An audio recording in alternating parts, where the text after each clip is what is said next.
I was going through practice footage earlier this week. Different teams, different position groups, the usual off-season grind of trying to separate meaningful information from the noise that fills every news cycle once the league calendar starts moving. And when I got to the Cleveland clips, I stopped. Not because of anything loud, not because of the Watson situation, which has been exhausting and circular long enough that most honest observers already know where it ends regardless of what the organizational language continues to carefully avoid saying. Not because of the Diggs trade speculation that seems to resurface on a schedule. I stopped because of something quieter. Receivers releasing off the line with a specific kind of intention that you only see when someone has been working privately for months. A quarterback operating in a controlled setting in a way that still reveals real things if you know what you're actually looking for. Rookies competing with the particular urgency of people who understand that nothing in that building is going to be given to anyone. That combination of details is what pulled me in, and that is what I want to spend real time on today.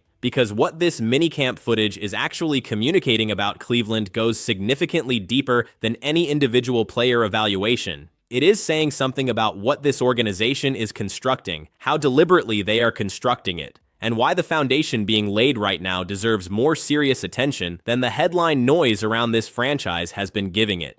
Before I go anywhere specific, I want to establish the correct frame for interpreting everything that follows, because I think it genuinely matters. Minicamp is helmets and shorts. There is no live pass rush. There is no first-team defense generating the authentic competitive chaos that fundamentally alters how a quarterback processes information and how a receiver simultaneously fights through contact at the line of scrimmage. What you are watching is a structured evaluation environment, not professional football. And sweeping conclusions about NFL readiness drawn from this setting are always premature and always misleading, but real information is absolutely available. A narrower set of information, but meaningful. If you are watching for the right specific things, rather than trying to extract more than the setting can honestly provide.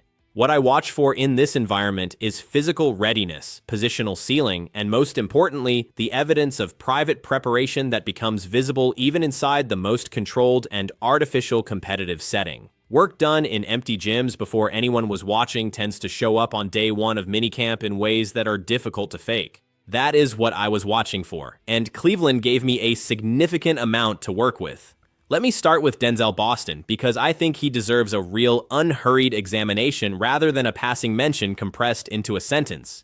The physical profile alone is immediately and legitimately striking. Long, large, occupying the outside receiver position in a way that this offense has genuinely been missing for a stretch of time that has quietly placed a ceiling on what Cleveland can become offensively. The Josh Gordon comparisons began circulating almost immediately once people got eyes on him in those early sessions, and I understand the instinct. A boundary target who can impose himself physically on a route, who commands genuine defensive attention rather than the comfortable soft shade that defensive backs can afford to give a receiver they don't truly respect. That is a real and persistent absence this offense has carried. I want to be careful about extending the Gordon comparison further than it should go because Gordon at his actual ceiling was something approaching a generational talent at that position, and no incoming player should carry that standard as a default expectation. But the structural observation underneath the comparison is honest and worth stating directly.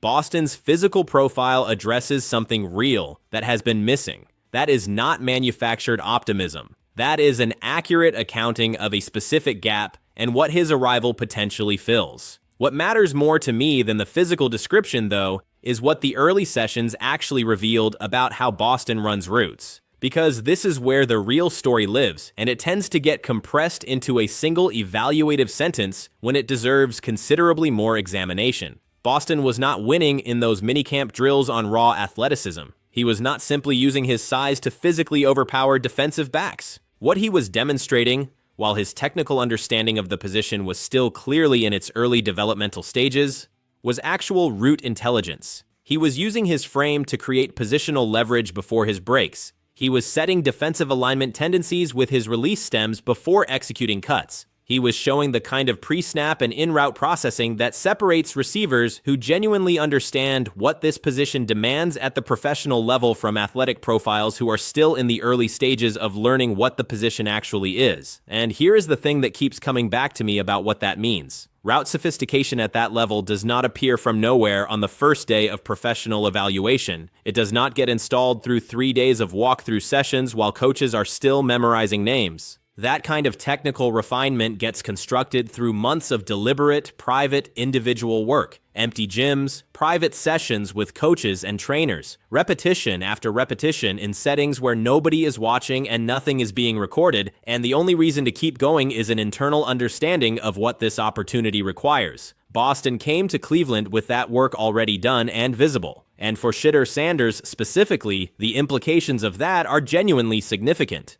The most consistent structural limitation on this offense has been the absence of a boundary receiver who wins reliably on the outside and forces defensive coordinators to allocate real coverage resources to the perimeter. If what Boston showed in minicamp reflects his actual developmental trajectory, the combination of his size and emerging route intelligence with Shedeur's documented accuracy and willingness to attack tight windows creates a specific coverage problem that Cleveland has not been capable of generating for a considerable period of time. Concepcion requires me to give you both sides of the evaluation honestly, because the comfortable version of this story and the honest version are genuinely different conversations, and I am only interested in the honest one. The drops were a problem. I am not going to soften that or contextualize it away with minicamp caveats, because drops in professional football are not simply negative statistical events. They are psychological events. They create friction between a quarterback and a receiver that lingers beyond the specific play that caused it. They influence play-calling decisions in ways that never show up explicitly in the game plan.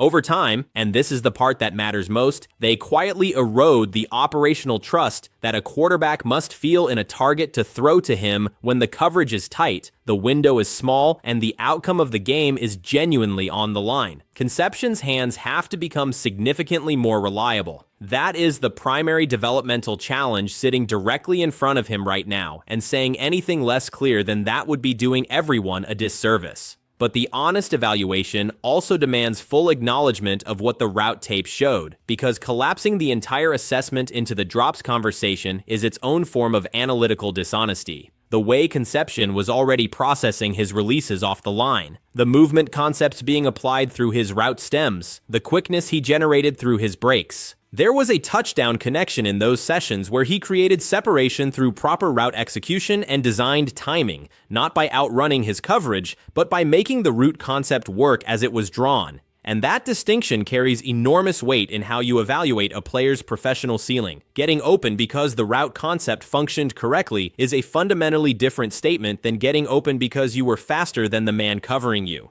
The first tells you the football intelligence is already developing at real pace. The second just tells you the player can run. What Concepcion showed was clearly the first. His feet are already doing things that give the coaching staff genuine developmental material to work with. The hands need to arrive at the same standard as everything else. That is the work ahead of him. But the work is being built on top of a foundation that is genuinely worth developing. And that is a meaningfully different situation than if the drops were sitting on top of nothing at all. Now let me address Taran Green directly, because I want to get ahead of the narrative that certain corners of the coverage are already starting to construct around his minicamp moments, and I think it deserves plain language. The arm talent is real. The mobility creates a dimension that traditional pocket passers cannot provide. The physical presence he brought to those early sessions generated visible excitement, and that excitement deserves full credit without qualification. And alongside all of those qualities, because intellectual honesty requires holding both simultaneously, the mechanical release carries a length to it that is going to require significant refinement to hold up consistently against professional pass rush pressure. He overthrew a tight end. He sailed another throw beyond its intended target in a separate sequence. None of this is surprising or alarming given the context. Green was a 6th-round pick specifically because the ceiling is attached to an extended development timeline, and his current floor is exactly where 6th-round developmental quarterbacks tend to be when their professional lives are just beginning.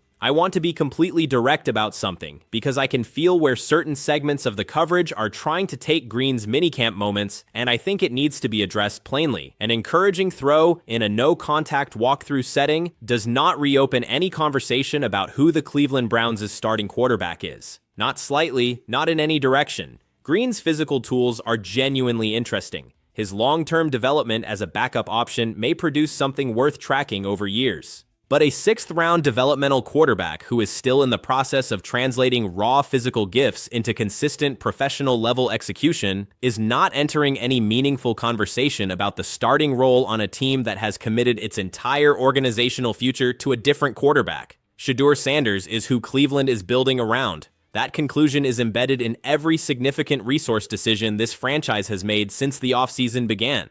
The offensive line investment, the receiver acquisitions, the structural architecture of everything being assembled in that building. One promising rep in a controlled minicamp environment does not alter a single element of that architecture. Now let me get to the part of this that I find most genuinely compelling, because I think the biggest story coming out of Cleveland minicamp is not any individual player evaluation in isolation. It is what becomes visible when you stop looking at the pieces separately and start looking at the organizational logic connecting all of them. Boston addresses the boundary receiver absence that has quietly limited this offense's ceiling for years. Concepcion's speed and movement versatility through his routes creates coverage allocation problems that generate operating space in the intermediate areas where Shedeur has shown the most comfort and the most precision. The rebuilt offensive line represents hundreds of millions of dollars in committed investment toward creating the protective infrastructure this quarterback needs to operate at his actual ceiling rather than whatever level survival mode allows. These are not generic acquisitions filling generic depth chart holes.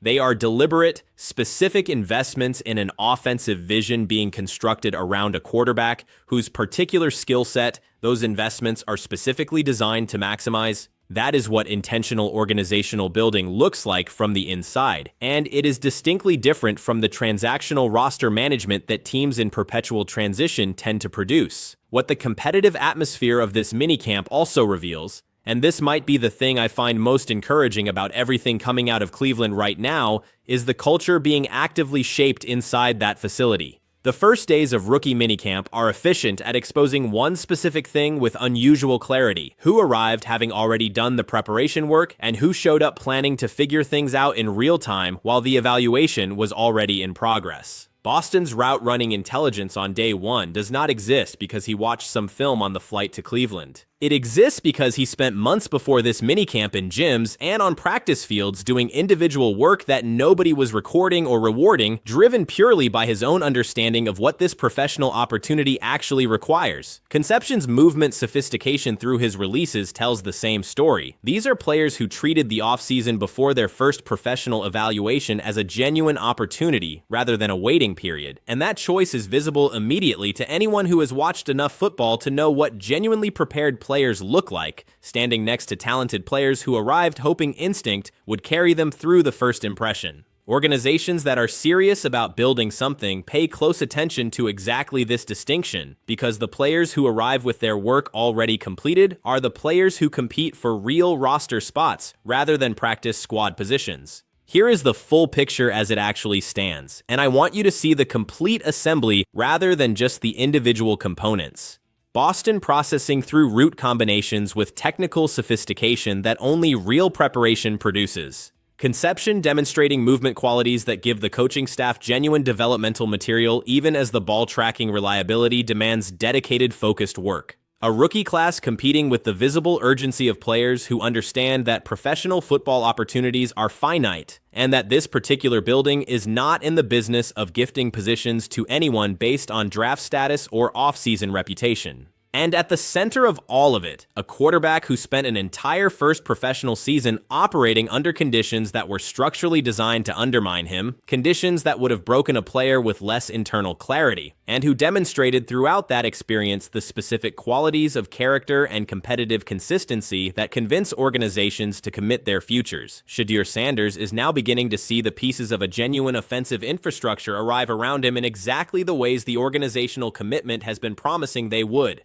The minicamp is the first publicly visible chapter of what it looks like when those pieces actually start coming together in real time. Not the Watson narrative, which has been exhausting its own oxygen for long enough. Not the trade speculation that resurfaces every few days like it is following a content calendar. Not the Taran Green storyline that certain corners of the media want to manufacture into something the evidence does not support. The actual story is the one being written on that practice field by receivers who showed up with their work already done, rookies competing with genuine urgency, and a coaching staff assembling an offense with a specific and coherent architectural intention, rather than assembling the most available pieces and hoping the scheme makes them fit. That is the signal worth paying attention to in everything coming out of Cleveland right now. Everything else is noise, and the signal is pointing towards something that deserves to be watched very carefully as training camp approaches and the pieces that have been assembling all offseason finally begin operating together under real competitive conditions. What is being constructed in Cleveland, one rep at a time, one position group at a time, is the foundation of a team with genuine competitive ambition. Not a team managing another transitional year while waiting for a real window to materialize somewhere in the future. Not a team surviving a cycle while the actual opportunity stays perpetually just out of reach. A team being deliberately built to compete, with the organizational clarity and the investment decisions to back that intention up. If what this minicamp footage is showing about how these pieces fit together reflects what they are capable of when the actual season arrives, this offense is going to be considerably more dangerous than most people outside of Cleveland are currently prepared to acknowledge. The foundation is real. The signal is real. And Shedeur Sanders is standing at the center of it with everything this organization has built pointing directly at him. Pay attention to what is happening in Cleveland. Something genuine is being assembled there, and it is moving faster than the national conversation has caught up to yet.